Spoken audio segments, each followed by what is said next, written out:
Restons sur les images en direct, Yvan. On a un autre grand bonhomme de cette équipe du Cameroun en image. C'est Simon, Patrick Soko, pardon, oui, qui est en train de s'entraîner un peu à l'écart.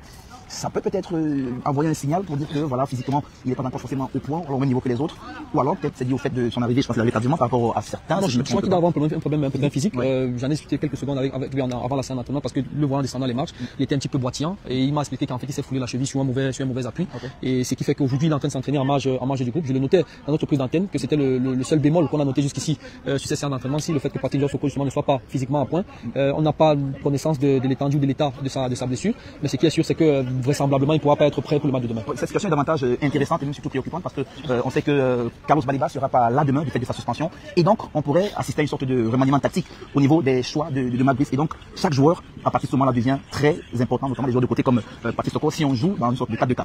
Oui, tout à fait. Même si j'estime qu'il y a aussi, de la même façon qu'on parlait de la charnière centrale, j'estime que sur les joueurs de son profil, il y a suffisamment de quoi faire. Tu as Brandemo, tu as Mouminga Maleu, tu as Koudou, tu as Christian Bassogok. Ce sont 4 joueurs qui potentiellement peuvent également occuper ce poste-là. C'est toujours bien d'avoir de la marge de manœuvre, mais je pense que malgré l'absence de Patrick Soko, il n'y a pas beaucoup de soucis à se faire pour Matt Brice qui malgré tout garde de quoi faire dans cette équipe-là pour pouvoir composer son 11 de demain.